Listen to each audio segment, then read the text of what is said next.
রাস্তায় নেমেছিল আমাদের প্রিয় মা বোনেরা, নারীরা। রাস্তায় নেমেছিল শ্রমিক, কৃষক, সর্বস্তরের ভাইয়েরা এবং সকল মেহনতি মানুষেরা। ফেসিবাদ বিরোধী বিভিন্ন রাজনৈতিক দলের নেতাকর্মীরাও তখন আমরা একাকার হয়েছিলাম। শিক্ষক ও প্রকৌশলী, ডাক্তার সহ বিভিন্ন শ্রেণী পেশার মানুষ তখন রাস্তায় নেমে এসেছিলেন। দেশপ্রেমিক সশস্ত্র বাহিনীর সদস্যরাও সে সময় অত্যন্ত প্রশংসনীয় এবং দায়িত্বপূর্ণ ভূমিকা পালন করেছেন। আমরা জুলাই আর চাই না। আমরা চাই এমন বাংলাদেশ যেখানে আর কোনো দিন জনগণকে রাস্তায় নামতে হবে না। আমাদের বুঝতে হবে জুলাই কেন হয়েছিল। জুলাই হয়েছিল একটা বৈষম্যহীন বাংলাদেশের জন্যে। জুলাই হয়েছিল একটা কালো রাজনৈতিক ধারার পরিবর্তনের জন্যে। যুগের পর যুগ ক্ষমতা কুক্ষিগত ছিল পরিবারতন্ত্রের হাতে, নির্দিষ্ট গোষ্ঠীর হাতে। সেখান থেকে মুক্তির জন্য বিশেষ করে 2009 সাল থেকে জাতির উপর এমন এক শাসক গোষ্ঠী চেপে বসে যারা মানবাধিকার, ভোটাধিকার সহ সকল গণতান্ত্রিক অধিকার কেড়ে নেয় এবং গণতান্ত্রিক প্রতিষ্ঠানগুলোকে ধ্বংস করে ফেলে। গুম, বিচার বহির্ভূত হত্যা, আয়নাগর প্রতিষ্ঠার মাধ্যমে জনগণের উপর নিপীড়ন চালায়। 2014, 18 ও 24-এর পরপর 3টি জাতীয় নির্বাচনের নামে তামাশার মাধ্যমে আমাদের ভোটের অধিকার হরণ করা হয়। এইসব নিপীড়ন এবং অধিকার ফিরে পাওয়ার জন্যই এসেছিল রক্তাক্ত জুলাই।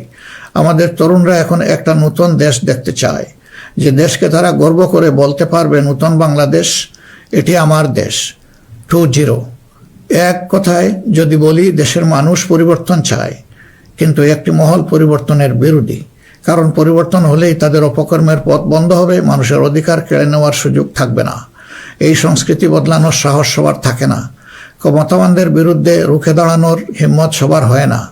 এই হিম্মত দেখিয়েছে আবরার ফাহাদ, আবু সাইদ মুগ্ধ, উসমান হাদি এবং তাদের সহযোদ্ধারা। তাদের রক্তের শপথ নিয়ে নতুন প্রজন্মের লক্ষ লক্ষ সাহসী সন্তান আজ এই পরিবর্তনের জন্য প্রস্তুত। এই দেশ আমাদের সময়ের এই সাহসী সন্তানদের হাতেই তুলে দিতে চাই। কারণ বাংলাদেশের ভবিষ্যৎ এই তরুণরাই রচনা করবে। এই তরুণরা পরিশ্রমী, তরুণরা সাহসী, তারা মেধাবী। এই তরুণরাই পরিবর্তনকে ভালোবাসে। তরুণরা নতুনকে আলিঙ্গন করে, সত্য বলতে দ্বিধাবোধ করে না। প্রযুক্তি বুঝে এবং সামনে এগিয়ে নিয়ে যেতে জানে। তারাই পারবে নতুন বাংলাদেশ গড়ে দিতে। আমরা তোমাদের হাত ধরতে চাই। জুলাইয়ের মতো কাঁধে কাঁধ মিলিয়ে দেশ গড়ার কাজে সঙ্গী হতে চাই। প্রচলিত ধারা বদলাতে চাই। দেশটা বিভেদ এবং বিভাজনের রাজনীতি থেকে মুক্ত করতে চাই। মানুষের জীবনে শান্তি ফিরে আসুক, এটি আমাদের প্রয়াস। এই আমাদের চাওয়া। সবাইকে নিয়ে ঐক্যের বাংলাদেশ গড়তে চাই।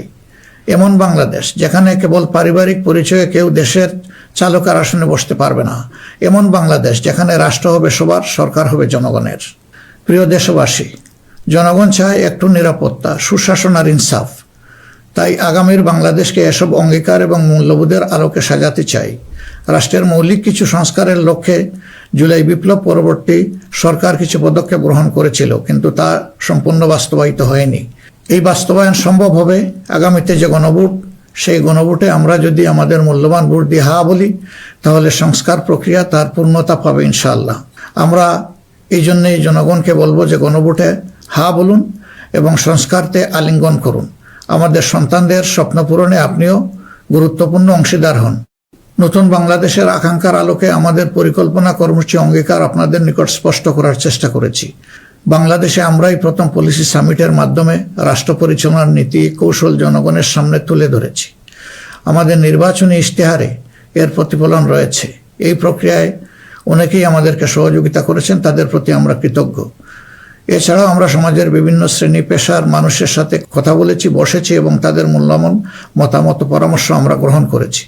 আমরা সুযোগ পেলে, মহান আল্লাহর ইচ্ছায়, জনগণের ভালোবাসায় সরকার গঠন করলে প্রথম দিনে ফজরের নামাজ পড়েই আমরা আমাদের পরিকল্পনা বাস্তবায়ন শুরু করব ইনশাআল্লাহ। প্রিয় দেশবাসী, আমাদের শাসক শ্রেণী সরকারি পদে নির্বাচিত হওয়ার পর নিজেদেরকে দেশের মালিক গণ্য করেছে। ফলে রাষ্ট্রীয় সম্পদ, পদ, পদবি, নীতি, প্রতিষ্ঠান সবকিছু ব্যক্তিগত ও দলীয় স্বার্থ হাসিলের উপায় হিসাবে অন্যায়ভাবে ব্যবহার করা হয়েছে। এর ফলে চুরি ও দুর্নীতি, স্বজনপ্রীতির মাধ্যমে প্রতারিত করে জনগণের সম্পদ লুণ্ঠন করা হয়েছে। উন্নয়ন প্রকল্প ব্যক্তিগত ও দলীয় লুণ্ঠনের সিঁড়ি হিসাবে ব্যবহৃত হয়েছে। এই ব্যবস্থার অবসান ঘটানোই আমাদের প্রধান লক্ষ্য। আলহামদুলিল্লাহ, অতীতে জামাতে ইসলামী থেকে যারা জনপ্রতিনিধি হিসাবে সংসদ, সরকার ও স্থানীয় সরকারের দায়িত্ব পালন করেছেন, তারা কেউই দুর্নীতির দায়ে অভিযুক্ত হননি। তারা দক্ষতার সাথে দায়িত্ব পালন করেছেন। আপনারা দেশের মানুষ, তারই সাক্ষী। প্রিয় দেশবাসী, আগামী জাতীয় সংসদ নির্বাচন জাতিকে একটি নতুন স্বপ্নের দিকে নিয়ে যাওয়ার এক মহা সুযোগ হিসাবে এসেছে। যেসব সমস্যা আমরা বিগত দিনে সমাধান করতে পারিনি, যে লুটেরা গোষ্ঠীকে আমরা নিয়ন্ত্রণ করতে পারিনি, সেসব সমস্যার সমাধান এবং লুটেরা গোষ্ঠীর নিয়ন্ত্রণের সুযোগ হচ্ছে আগামী নির্বাচন। তাই জনগণকে ঠিক করতে হবে, আমরা আমাদের নিজেদের জন্যে, আমাদের তরুণ প্রজন্মের জন্যে, আমাদের নারীদের জন্যে, বয়স্ক মানুষের জন্যে, প্রান্তিক জনপদের জন্যে, শ্রমিকের জন্যে, উদ্যোক্তাদের জন্যে কোন বাংলাদেশ চাই। আমাদেরকে প্রশ্ন করতে হবে, আমরা কি সমাজে শৃঙ্খলা প্রতিষ্ঠা করতে চাই? আমরা কি নিয়ম নীতি শান্তির রাষ্ট্র প্রতিষ্ঠা করতে চাই? আমরা কি উন্নত দেশ হতে চাই? আমরা কি শোষণ, জুলুম, দুর্নীতি, চাঁদাবাজ মুক্ত রাষ্ট্র চাই? আমাদেরকে ভাবতে হবে, আমরা কি রাষ্ট্রীয় প্রতিষ্ঠানকে জবাবদিহিতার আওতায় আনতে চাই? যোগ্যতা ও সততাকে সরকারি পদের জন্য মৌলিক শর্ত করতে চাই? আমরা কি আমাদের জাতীয় সক্ষমতা ও সৃজনশীলতা বৃদ্ধি করতে চাই? এসব বিষয়ে যদি আমরা ইতিবাচক পরিবর্তন দেখতে চাই, তাহলে আমাদেরকে আগামী নির্বাচন নিয়ে নৈতিকভাবে ভাবতে হবে। রাজনৈতিকতার ফুলঝুরির বাইরে এসে বাস্তবতার আলোকে সৎ ও দক্ষ নিষ্ঠাবান নেতৃত্ব প্রতিষ্ঠা করতে হবে। প্রিয় ভাই ও বোনেরা, আমরা আমাদের নির্বাচনী ইশতেহারে বলেছি যে আমাদের স্বপ্নের বাংলাদেশ তৈরির জন্য 5টি বিষয়ে হা এবং 5টি বিষয়ে না বলতে হবে। সততা, ঐক্য, ইনসাফ, দক্ষতা ও কর্মসংস্থানকে আমরা হা বলতে বলেছি, কারণ এসব মৌলিক শর্ত ছাড়া বৈষম্যহীন, উন্নত, নৈতিক, মানসম্পন্ন বাংলাদেশ প্রতিষ্ঠা সম্ভব নয়। পাশাপাশি দুর্নীতি, ফ্যাসিবাদ, আধিপত্যবাদ, বেকারত্ব, চাঁদাবাজিকে স্পষ্ট না করতে বলেছি। প্রিয় দেশবাসী, বাংলাদেশ আয়তনে ছোট্ট কিন্তু জনসংখ্যার দিক থেকে একটি বড় দেশ। এই জনসংখ্যাকে অনেকে সমস্যা হিসেবে বিবেচনা করলেও আমরা মনে করি এটি আল্লাহর নিয়ামত এবং এক বড় সম্পদ। তাই আমাদের জনসংখ্যাকে জনশক্তিতে রূপান্তর করতে হলে নীতি এবং নৈতিকতা ভিত্তিক রাজনীতির বিকল্প নেই। সমাজে নীতি, নৈতিকতা, শৃঙ্খলা, জবাবদিহিতা প্রতিষ্ঠা করা ছাড়া কোনো জাতি এগোতে পারেনি, আমাদের পক্ষে অসম্ভব না। যে সমাজে নারীর মর্যাদা রক্ষা করতে পারে না, সেই সমাজ কখনো সমৃদ্ধ হতে পারে না। আমরা ক্ষমতায় এলে নারীরা কেবল ঘরের ভেতরে নয়, সমাজের মূলধারার নেতৃত্বে থাকবেন সগৌরবে। কর্পোরেট জগৎ থেকে রাজনীতি সবখানে তাদের মেধার মূল্যায়ন হবে কোনো বৈষম্য ছাড়াই। আমরা এমন এক দেশ গড়ার প্রতিশ্রুতি দিচ্ছি যেখানে কোনো মা, বোনকে, মেয়েকে নিরাপত্তাহীনতায় ভুগতে হবে না। আপনাদের অধিকার রক্ষার লড়াইয়ে আমাদের সঙ্গে হন। একটি উন্নত ও আধুনিক দেশ গড়ার কারিগর হিসাবে আমাদের নির্বাচিত করুন। প্রিয় দেশবাসী, আমরা মনে করি সমাজে ন্যায় বিচার ও ইনসাফ প্রতিষ্ঠা করতে হলে সকলকে মর্যাদা দিতে হবে এবং সকলের মানবাধিকার সুরক্ষা করতে হবে। সকল পরিচয় নির্বিশেষে আমরা অঙ্গীকার ব্যক্ত করছি যে একটি মানবিক উন্নত দেশ গড়ার জন্য দলমত নির্বিশেষে সকলের মান, ইজ্জত, অধিকারের সুরক্ষা দিব ইনশাআল্লাহ। এই বাংলাদেশ মুসলমান, হিন্দু, বৌদ্ধ, খ্রিস্টান সবার। কেউ ভয়ের সংস্কৃতির মধ্যে বাস করবে না।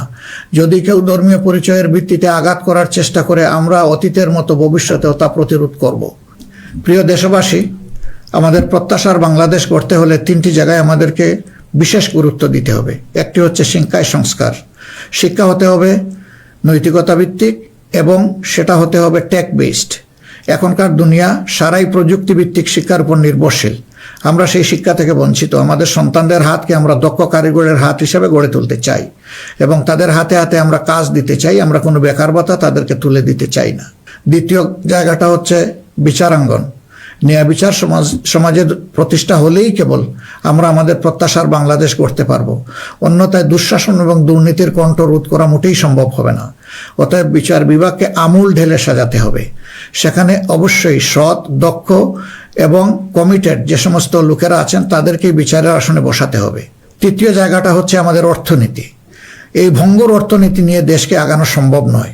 সুতরাং অর্থনীতিতে ব্যাপক সংস্কার সাধন করতে হবে। বিশেষ করে ব্যাংকিং সেক্টর এবং অপ্রাতিষ্ঠানিক যে সমস্ত খাত রয়েছে সেই জায়গাগুলোতেও আমাদেরকে প্রাতিষ্ঠানিক ও অপ্রাতিষ্ঠানিক খাতে আমাদেরকে হাত দিতে হবে। আমাদের ব্যবসাকে করতে হবে বিনিয়োগ বান্ধব। বিনিয়োগ বান্ধব হলেই দেশে কর্মসংস্থান তৈরি হবে এবং আমাদের বেকারত্ব দূর হবে। এই 3টা জায়গায় আমাদের গুরুত্ব দেওয়া ছাড়া কোনো উপায় নেই। আমরা আশা করব দেশবাসী আমাদেরকে তাদের মূল্যবান ভোটের আমানত সমঝে দিয়ে আমাদের দেশকে প্রত্যাশার আলোকে গড়ে তোলার ক্ষেত্রে আমাদেরকে সহযোগিতা করবেন। সম্মানিত উলামায়ে কেরাম, একাধিক ধর্মের এ দেশ মুসলমানগণ সংখ্যাগরিষ্ঠ। তাই মুসলমান হিসাবে এটি আমাদের দায়িত্ব যে সমাজে ন্যায় বিচার, ইনসাফ প্রতিষ্ঠা করা এবং সকলকে সুরক্ষা দেওয়া। এগুলো ইসলামের শাশ্বত আদর্শ। সকল মানুষের মৌলিক অধিকার নিশ্চিত করা আমাদের কর্তব্য। আল্লাহ তাআলা স্পষ্টত বলেছেন, ইন্নাল্লাহা ইয়া'মুরুকুম বিল আদলি ওয়াল ইহসান ওয়া ইতা'i যিল কুরবা ওয়া ইয়ানহা আনিল ফাহশাই ওয়াল মুনকারি ওয়াল বাগ। আমাদেরকে স্পষ্টভাবে আল্লাহ এই নির্দেশ দিয়েছেন। এ দায়িত্ব আমরা সকলে মিলেই পালন করব। তাবলিগি জামাত সহ ধর্মীয় মহলের ভাইদের প্রতি আমাদের আহ্বান, আপনারা দিনের জন্য যে মেহনত করছেন, দেশ গড়ার কাজেও আপনারা আমাদের সাথে গুরুত্বপূর্ণ ভূমিকা রাখবেন বলেও আমরা গভীরভাবে বিশ্বাস করি। আমরা অঙ্গীকার করছি, ভবিষ্যতে কেউ আপনাদেরকে অন্যায়ভাবে বিভিন্ন বিশেষণের ট্যাগ দিয়ে নির্যাতন করার সুযোগ পাবে না। বিচার বহির্ভূতভাবে আপনাদেরকে আর হত্যা করার দুঃসাহস কেউ দেখাবে না। আমরা জানি অতীতে আপনাদের কোনো মানবাধিকার ছিল না। এ অবস্থার পরিবর্তন ঘটানো হবে নতুন বাংলাদেশের অন্যতম প্রধান লক্ষ্য। জাতীয় নীতি পদ্ধতিতে আপনাদের আনুষ্ঠানিক অবদান ও ভূমিকাকে জোরদার করা হবে। আন্তর্জাতিক মহল যারা আমাদের পরীক্ষিত পরিচিত বন্ধু, তাদের সাথে আমাদের সম্পর্ক হবে সমমর্যাদা এবং সমতার ভিত্তিতে। আমরা অন্যের ভৌগোলিক অখণ্ডতাকে সম্মান করি এবং শ্রদ্ধা করি, তেমনি সকল দেশের সাথে বন্ধুত্ব প্রতিষ্ঠাকে অগ্রাধিকার দেব। তবে আমাদের জাতীয় স্বার্থ মর্যাদা, জাতীয় উন্নয়ন, অগ্রাধিকার আন্তর্জাতিক সম্পর্ক নির্মাণে প্রধান ভূমিকা রাখবে। বৈশ্বিক উন্নয়ন চ্যালেঞ্জ সমূহ, বিশেষত জলবায়ু পরিবর্তন নিরসনে আমরা সাধ্যমতো ব্যবস্থা গ্রহণ করব এবং তা হবে স্বচ্ছতার ভিত্তিতে পরিচালিত। নিপীড়নের শিকার হয়ে আশ্রয় নেওয়া রোহিঙ্গা জনগোষ্ঠীকে তাদের নিজ দেশে নিরাপদ এবং সম্মানজনক প্রত্যাবর্তনের জন্য সব ধরনের কূটনৈতিক তৎপরতা জোরদার করা হবে ইনশাআল্লাহ। প্রবাসী ভাই ও বোনেরা, জন্মভূমি থেকে 1000 মাইল দূরে অবস্থান করেও জুলাইয়ের অভ্যুত্থানে আপনারা গুরুত্বপূর্ণ ভূমিকা রেখেছেন। জেল জুলুমের শিকার হয়েছেন, ত্যাগ স্বীকার করেছেন। ইতিমধ্যে আপনারা আপনাদের ভোটাধিকার প্রয়োগ করে নতুন বাংলাদেশে নিজেদের অধিকার প্রতিষ্ঠার পথে ইতিহাস রচনা করেছেন। আমি এতে আনন্দিত। আগামী দিনে দেশ গড়ার এই অভিযাত্রায় আপনাদের সক্রিয় অংশগ্রহণ ছাড়া আমাদের নতুন বাংলাদেশের স্বপ্ন অপূর্ণই থেকে যাবে। আমরা চাই প্রবাসীদের অধিকার এবং মর্যাদা রাষ্ট্রীয়ভাবে নিশ্চিত করতে। সে লক্ষ্যেই প্রবাসীদের জন্য ভলান্টিয়ার প্রতিনিধি নির্বাচন করা হবে, যারা প্রবাসীদের বিভিন্ন সুযোগ সুবিধা, সেবা এবং সমস্যার বিষয়ে দূতাবাস বা হাইকমিশনের সাথে সরাসরি সমন্বয় করে প্রবাসীদের স্বার্থে উপদেষ্টা ও প্রতিনিধি হিসাবে কাজ করবে। তাছাড়াও বাংলাদেশের বাইরে যেখানে যেখানে সমস্যা রয়েছে, যেমন ইংল্যান্ডে ম্যানচেস্টার ফ্লাইট বন্ধ করে রাখা হয়েছে, আমরা কথা দিচ্ছি আর কোনো ফ্লাইট বন্ধ হবে না, বরঞ্চ পূর্বের চালু ফ্লাইটগুলো আমরা আবার ফিরিয়ে নিয়ে আসব। নিউ ইয়র্কে নতুন করে বাংলাদেশ ফ্লাইট ইনশাল্লাহ চালু হবে। এরকম দুনিয়ার যে যে জায়গায় এই ফ্লাইটগুলো চালু হওয়া দরকার তা আমরা নিশ্চিত করার ব্যাপারে বদ্ধপরিকর। দেশ আর পিছনের দিকে যাবে না, দেশ এগিয়ে যাবে সামনের দিকে ইনশাআল্লাহ। প্রবাসী ভাইয়েরা যখন বিদেশে মৃত্যুবরণ করেন তখন অত্যন্ত অসহায় অবস্থা, তাদের লাশ উপেক্ষিত হয়। আমরা কথা দিচ্ছি, যারা আমাদের রিমিটেন্স যোদ্ধা তারা আমাদের গর্বের ধন। কেউ যদি আল্লাহর ইচ্ছায় বিদেশে ইন্তেকাল করেন, আমরা অত্যন্ত সম্মানের সাথে আমাদের কাঁধে করে তাদের লাশ দেশে বয়ে নিয়ে আসবো ইনশাআল্লাহ। আমাদের প্রবাসীরাও জাতীয় সংসদে আনুপাতিক হারে ইনশাআল্লাহ তাদের প্রতিনিধিত্ব আমরা নিশ্চিত করার পক্ষে। প্রবাসীদের সঙ্গত সমস্ত বিষয়গুলো আমরা গুরুত্বের সাথে বিবেচনায় নিয়ে দেশে যাতে কোনোভাবে তারা নিপীড়নের শিকার না হন তা আমরা নিশ্চিত করব ইনশাল্লাহ। প্রিয় দেশবাসী, নির্বাচনী প্রচারণা শুরু হওয়ার পর থেকে দেশের বিভিন্ন প্রান্তে আমরা গিয়েছি। আপনারা আমাদের সভা সমাবেশে যোগ দিয়েছেন, আমাদের কথা শুনেছেন। আপনাদের ভালোবাসা, অংশগ্রহণ ও সহযোগিতায় আমরা অভিভূত, আমরা মুগ্ধ। আমরা আপনাদের প্রতি চিরকৃতজ্ঞ। আমাদের নির্বাচনী প্রচারণা ও অন্যান্য কার্যক্রমে কেউ কষ্ট পেয়ে থাকলে আপনাদের কাছে আমরা ক্ষমা প্রার্থী। আগামী নির্বাচন সুষ্ঠুভাবে আয়োজন করা সকল রাজনৈতিক দলের নৈতিক দায়িত্ব। তাই আমাদের আহ্বান হবে নির্বাচনী আচার আচরণ বিধিগুলোকে সম্মান জানানো এবং প্রতিদ্বন্দ্বী রাজনৈতিক দলের বৈধ অধিকারকে সম্মান করা। সুষ্ঠু নির্বাচন আয়োজনের মাধ্যমে রাজনৈতিক স্থিতিশীলতা নিশ্চিত করা হবে আমাদের রাজনৈতিক অঙ্গীকার। প্রশাসন ও আইন শৃঙ্খলা রক্ষাকারী বাহিনীর সদস্যরা নিরাপত্তার দায়িত্ব তারা পালন করেছেন অত্যন্ত নিষ্ঠার সাথে। আমাদের সাংবাদিক ভাই এবং বোনেরাও অনেক কষ্ট করে আমাদের বিভিন্ন অনুষ্ঠান কভার করেছেন। আপনাদের প্রতি গভীরভাবে আমরা কৃতজ্ঞ। আপনাদের ঋণ শোধ করতে পারবো না, আপনারা ভালো থাকবেন। আমাদের দলের বিভিন্ন পর্যায়ে নেতাকর্মী, শুভাকাঙ্ক্ষী এবং নির্বাচনী জোটের নেতৃবৃন্দ কর্মীগণ নিরলস পরিশ্রম করে যাচ্ছেন, আর্থিক ত্যাগ করেছেন। শেরপুরে আমার ভাই রেজাউল করিম প্রতিপক্ষের নির্মম আঘাতে শাহাদত বরণ করেছেন। আল্লাহ রাব্বুল আলামিন তার এই ত্যাগকে কবুল করুন এবং তাকে শহীদ হিসাবে কবুল করুন। আমাদের ভাই জনাব মোহাম্মদ নুরুজ্জামান বাদল, যিনি শেরপুর 3 আসনের প্রার্থী ছিলেন, তিনি ইন্তেকাল করেছেন। আল্লাহ তাকে উত্তম পুরস্কার দিন এবং জান্নাত নসিব করুন। প্রিয় দেশবাসী, আমরা আন্তরিকভাবে বিশ্বাস করি যে রাষ্ট্রীয় দায়িত্ব হচ্ছে আমানত। রাষ্ট্রীয় দায়িত্ব কোনো উপভোগের বিষয় নয়। সর্বাবস্থায় আমরা স্মরণে রাখব আমরা প্রত্যেকে দায়িত্বশীল এবং আমাদের দায়িত্বের ব্যাপারে জিজ্ঞাসাবাদ করা হবে। আমরা হযরতে ওমরের সেই বিখ্যাত উক্তি ও দায়িত্বশীলতা মনে রাখবো যে ফুরাত তীরে একটি কুকুর না খেয়ে যদি মরে তাহলে তার জন্যও তাকে জবাবদিহি করতে হবে। আল্লাহর নির্দেশ অনুসারে আমরা ন্যায় বিচার প্রতিষ্ঠায় অঙ্গীকারবদ্ধ থাকবো ইনশাআল্লাহ। আশা করি আপনারা আমাদের অঙ্গীকার ও স্বপ্নকে বিশ্বাস করে জাতীয় সংসদ নির্বাচনে আমাদের প্রতি সমর্থন জানাবেন। আগামী 12 ফেব্রুয়ারি তারিখে জামাতে ইসলামের প্রার্থীদেরকে দাঁড়িপাল্লা মার্কা এবং যেসব অঞ্চলে অপর 11 দলীয় অপর প্রার্থী রয়েছেন তাদেরকে আপনারা আপনাদের এলাকায় ইনশাআল্লাহ মূল্যবান ভোট দিয়ে নির্বাচিত করবেন। এই আকুল আবেদন আপনাদের সকলের প্রতি রাখলাম। আল্লাহ পরিবর্তনের এক মহা সুযোগ আমাদেরকে এনে দিয়েছেন। আসুন সেটা কাজে লাগাই। বিগত দিনের রাজনীতি পরিহার করি, একটি নতুন বাংলাদেশ তৈরি করি যেখানে সবাই মান ইজ্জত ও মর্যাদা নিয়ে বাস করবে। আমরা আমাদের তরুণ সমাজকে সমাজের ককপিটে বসিয়ে দিতে চাই। বাংলাদেশ নামের উড়োজাহাজটি তারাই চালাবে, তারাই হবে ক্যাপ্টেন, তারাই হবে এটার পাইলট। আমরা গিয়ে বসবো প্যাসেঞ্জার সিটে। হে তরুণরা, তোমরা তৈরি হয়ে যাও, এই দেশ তোমাদের জন্যে। কোনো বাধা আমাদেরকে টিকিয়ে রাখতে পারবে না। আমরা আমাদের প্রিয় জনগণের এবং আমরা বিশ্বাস করি আমাদের জনগণ আমাদেরকে ভালোবাসে। জনগণের এই ভালোবাসায় আমরা অভিভূত এবং আমরা পূর্ণ আস্থা রাখি আমাদের জনগণের রায়ের প্রতি। আপনাদের সকলকে আজকের এই পর্যায়ে এসে আরেকবার আমি আহ্বান জানাবো, আসুন একটু নতুন বাংলাদেশ, তরুণদের প্রত্যাশার বাংলাদেশ, জিএনজির জন্য আগামী বাংলাদেশ, আমাদের নারী সমাজের জন্য একটা নিরাপদ এবং সম্মানের বাংলাদেশ গড়ে তোলার জন্য আমরা সবাই আগামী 12 তারিখ দাঁড়িপাল্লা এবং জোটের অপরাপর মার্কা যেখানে যেটা আছে তাতে ভোট দিয়ে 11 দলীয় প্রার্থীদেরকে নির্বাচন করি। তাহলে ইনশাআল্লাহ প্রত্যাশার একটি দেশ আমরা খুঁজে পাবো, একটু নতুন বাংলাদেশ পাবো। আমরা বিশ্বাস করি জনগণ পরিবর্তন চায়, সেই পরিবর্তন জন্যই আমাদের এই আহ্বান। এই পরিবর্তন আমাদের হাতে ইনশাআল্লাহ মানাবে, অন্য কারো হাতে নয়। দৃশ্য তো এটা আপনারা বুঝতেই পারছেন। আল্লাহ হাফিজ। বাংলাদেশ জিন্দাবাদ। বাংলাদেশ জামাত ইসলামী জিন্দাবাদ। 11 দলীয় নির্বাচনী ঐক্য জিন্দাবাদ।